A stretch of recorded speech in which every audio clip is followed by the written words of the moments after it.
Is a very interesting point and leads me to my next question. But first, I want to welcome here to the conversation Kenneth Mwenda. He's a professor of law at the University of the Western Cape in South Africa and happens to be right here in studio with me. Kenneth, welcome to the conversation.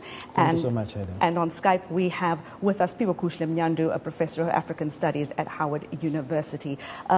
Gentlemen, I want to get to this point about the Commonwealth and particularly this part about the wealth that is to share. But Kenneth, the Commonwealth is referred to as a political association. What's the political association that is needed here, and what does this club do for African countries? Yeah, thanks, Heidi. The Commonwealth is an intergovernmental organization and primarily to promote cooperation between member states. But there are no obligations between or amongst member states, unlike the United Nations. So whilst the Commonwealth has a Charter for Commonwealth which just talks to aspirations, there is no a treaty that sets up the Commonwealth. It's sort of a gentleman's agreement where you come to the table, have a cup of tea, and then discuss about various issues that can help move your countries forward. So recently, for example, we have had Togo and Gabon join the Commonwealth. Correct. And before that, we had Rwanda. These were mainly Francophone countries. Initially, the Commonwealth started off around 1926, mainly for Anglophone, former English colonies and protectorates. So the number now stands at 56. So like I said, there are aspirations to move forward in human rights, democracy, education, gender, and so forth. So that's in contrast to what you find with, for example, international financial institutions, which will grant loans for development or grants for development. That's a different scenario. So this is more for governance and political aspirations. Prof, what does it tell you that the Commonwealth has expanded in Africa, countries with little to no historical relationship with Britain now joining the Commonwealth? Well, I think, African countries and African people in general are a fellowship people. I think if we look at the circumstances under which Rwanda joined, it had fallen out with its former colony, France, and they changed their official language to English, which has been beneficial for the growth of their economy. So coming into an English-speaking realm for some countries is an economic decision than a political one.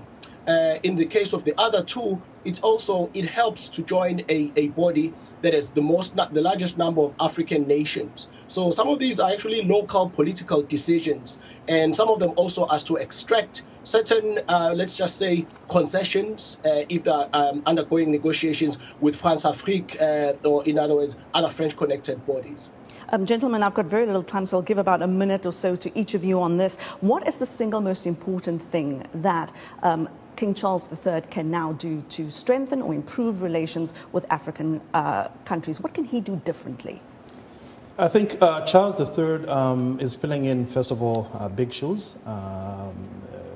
Queen Elizabeth had, the reactions are sort of mixed in terms of, how people have reacted to her passing.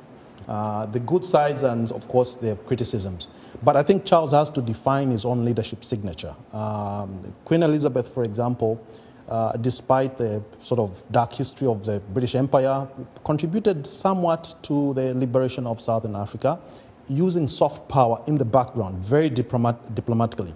For example, if you look at her relationships as the monarch with President Mugabe would criticize Tony Blair and Gordon, but not the Queen.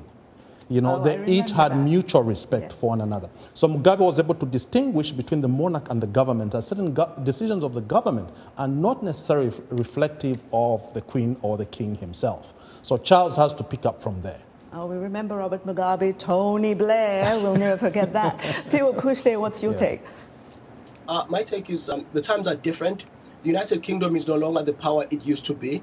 There are other powers on the African continent with which the Africans have to contend, but the United Kingdom is still the fifth largest economy, and it holds a lot of sway, especially financially. The city of London is still quite influential, and sitting at the helm of this is a head of state, King Charles. But there's also always a British Prime Minister to deal with on these things. So the United Kingdom is still an important country. However, it's not as important as it used to be, and it's something sometimes we've seen this week the British struggle to come to terms with. These are interesting times, gentlemen. We'll see how King Charles takes over now and leads in the footsteps of his mother, or will he do it his own way? Kenneth, Mwenda, thank you so much for being here. Kuhle Mnyandu, thank you for joining us. I'll be back, gentlemen, and I'll want to have you as guests on the show again. Thank you so much for your time. You're welcome. And that is our show this week. Thank you again to everyone who contributed to our show, to my guests, and thank you to our affiliate stations now airing Straight Talk Africa across the African continent. And thanks to you for joining us on television, radio, and online. Thank you for always watching and always listening. I'll see you next time. As we say in South Africa, Ambakashle. Goodbye. Take care.